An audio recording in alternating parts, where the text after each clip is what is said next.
How do you do this business remotely if you're getting direct mail? Okay, now I want to dive a little deeper, and I'm also going to share with you some websites that you can use to have a virtual mailbox, okay?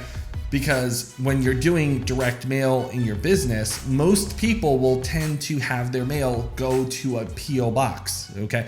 Now, the reality is that one of the most important things I have to say is you do not want the direct mail going to your personal address, okay? You don't want your return address to be your home address. Remember, personal is personal, business is business, and that's the way you want to keep it. You don't want to mesh the two together, even for the finances. You want to keep the personal in one side of things and the business in the other. And there's a lot of advantages to this, especially when it comes to taxes and liability. So what you want to do is keep those separate. The same thing with your address, okay? Your mailbox. Set up a mailbox for your business. Most people don't do this. Surprisingly, most people don't even consider this. They'll just keep everything under like either a DBA, or they'll keep their business under a sole proprietorship with a DBA, or they will get all the mail and their phone number is all connected to their personal cell phone and their personal address, and that is not how you run a business. He's just trying to trick you. Now, it may be a cheap way to start a business, but that is a cheap way of doing business. It's not a good way. You shouldn't run a business that way, okay? You want to separate everything. So today I'm going to show you how to have a mailbox that you can access from anywhere.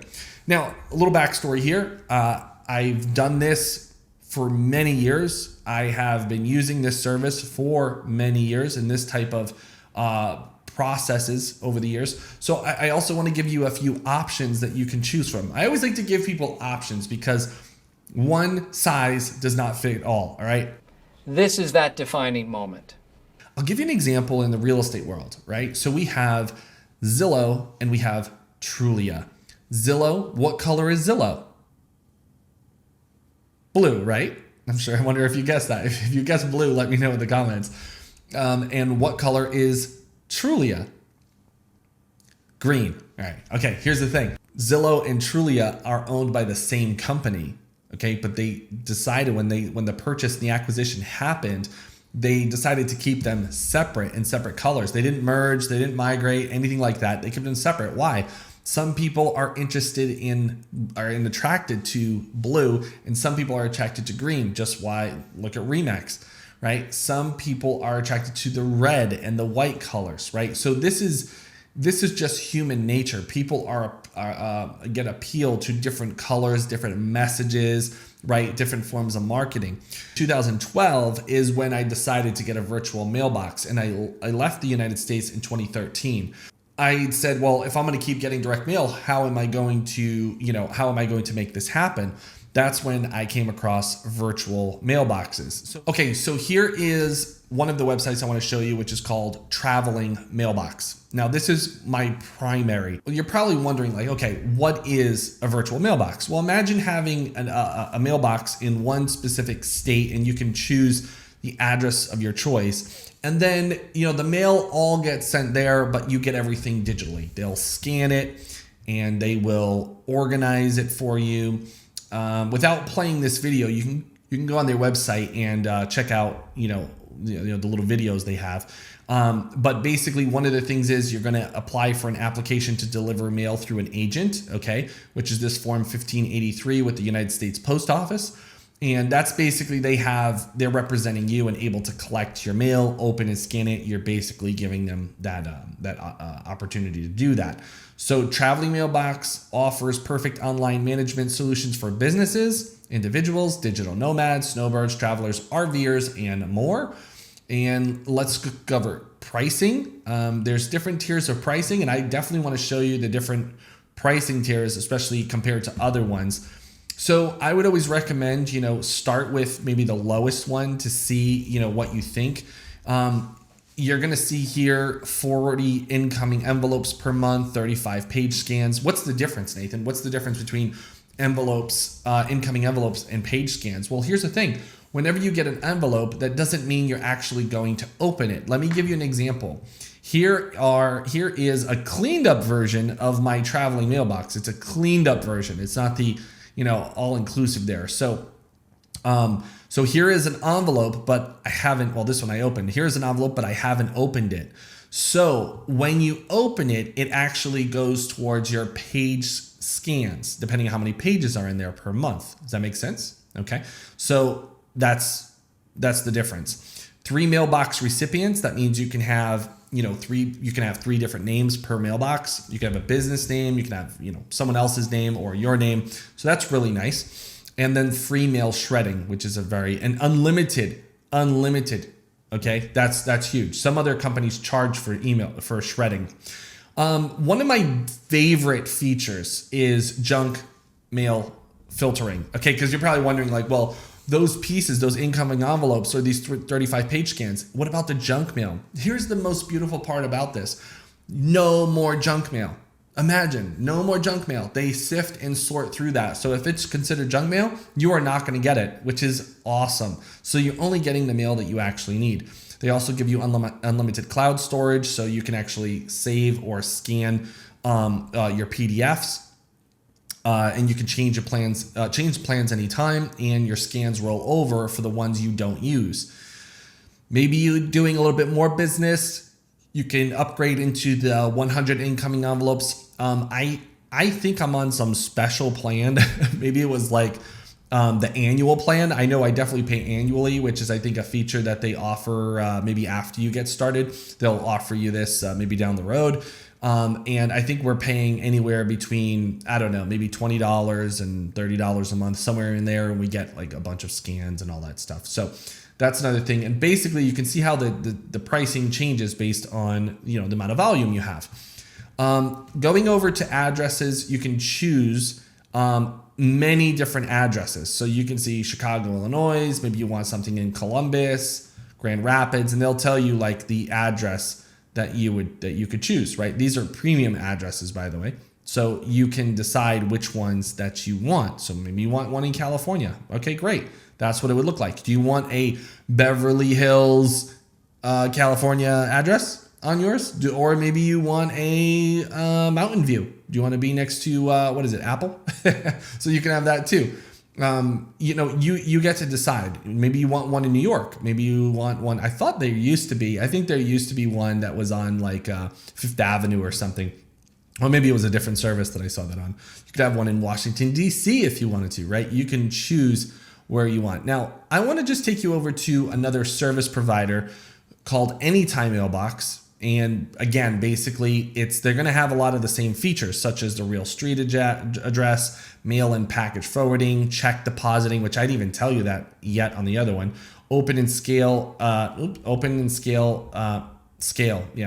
Scan mail PDFs, free unlimited online storage. And you can see the price difference. Rates starting as low as $5.99, but don't let that convince you to go otherwise. By the way, what I've noticed and what I honestly disliked about Anytime Mailbox, and the reason why I moved, was because they start you off on these like lower rates, and then all of a sudden you find out that, oh, it's not, that cheap. And then open and scans is only for 5 pages a month, right? And incoming mail is at 30, right? So there's a lot of different prices. I found that Traveling Mailbox definitely has some more, better options for the monthly fee. Again, global access. You can access this anytime. They also have a mobile app, which is really nice. And here's some of the features that you get with Traveling Mailbox, okay? Such as open and scan, mail forwarding. Now let me talk a little bit just about mail forwarding for a second, because I get a lot of my closing documents back from a closing back to my virtual mailbox. When it comes back to my virtual mailbox, what I end up doing is just forwarding those closing documents over to my assistant, and they hold and store it for me. Does that make sense? So some things I don't need to open up the envelopes, and I just have them forwarded to my assistant, okay, for filing. You can also send your PDFs and services to like Evernote, Google Drive, Dropbox. That's always great. You can get email notifications when a scan is done or when you get new mail, unlimited cloud storage, as I mentioned earlier, shipping discounts. So if you plan on doing, any shipping through there, I'll mention that in a little bit.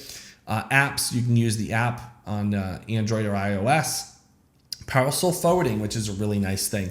Parcel forwarding is if you don't want you maybe Amazon or whoever. I mean, it's not particularly Amazon for most people, but if you want it from another sender, you can have them ship it to your virtual address, and then you can forward from there.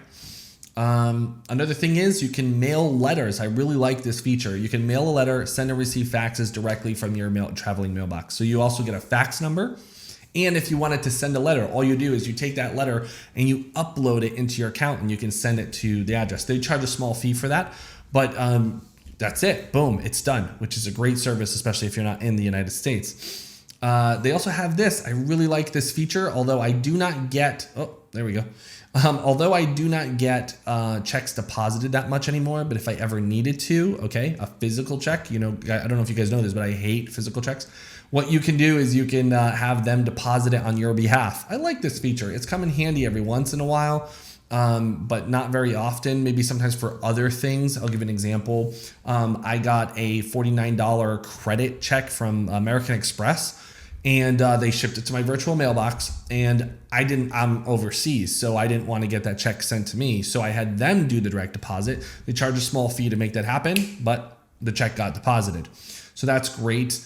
You can also do quick document scanning, which is really nice. So if you ever want to open it within the next 5-10 minutes, you can pay extra to do that if you needed to. But typically on average, when you request an open and scan, they're going to get that done pretty much within 24 hours, okay, or less. I mean, that's pretty much what happens. You can create folders, no junk, which is awesome. And they do have great customer service.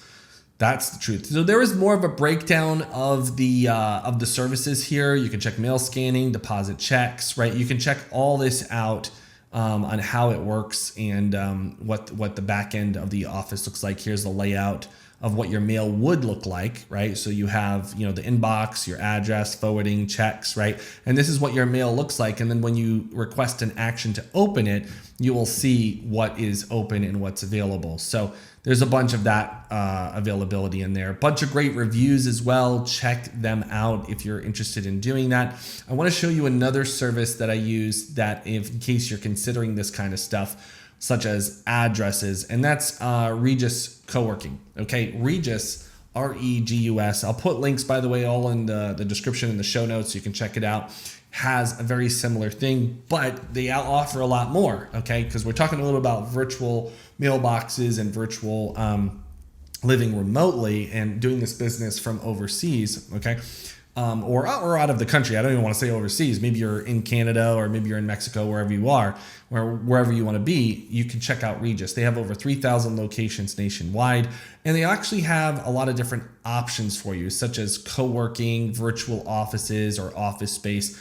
And I've been a member of Regus now for like 10 years. And I've actually used all these services, whether it was from a meeting room, a private office space, co-working, or virtual offices. So if you jump into virtual offices, it basically gives you that similar workspace, such as a business address, a base for your business, have your mail sent here. Or even if you wanted things like a phone answering available. I will tell you this though, just to kind of, because people always say, well, should I do this or should I do a virtual mailbox? Okay, there's a difference here, and this is why I want to bring this to your attention. What these people don't understand is that it's not about the size of the office. It is about the size of the brains of the people in that office. Regus is great if you're, living remotely and you want to go into an office or a co-working space and all that stuff. But I want to make something clear. I don't recommend this if you're doing a lot of direct mail. Okay, if you're doing a lot of direct mail, you do not want have your mail sent here and all that. They are not a scanning company. Okay, they don't do document scanning like Traveling Mailbox. Okay, if you're looking for a phone answering service, you don't really want to use Regus. You want to maybe get either a virtual assistant to help you or some kind of phone answering service to do that. Does that make sense? This question also came up because I've done previous videos about these kinds of services, and someone had asked me, I think about 2 months ago, should I just use the service of the virtual office rather than a virtual mailbox? So there's two, virtual office and virtual mailbox. This is virtual office, and Traveling Mailbox would be a virtual mailbox. If this has been helpful, let me know. Give this video a like so I'm aware. And also, if you have any other questions, don't hesitate to send me a message or a comment, and I'll get that answered on our next training. All right, guys, thanks so much for joining in today, and I will see you next time right here. Take care. Nothing to fear. I am just a 44-year-old guy with a paper route.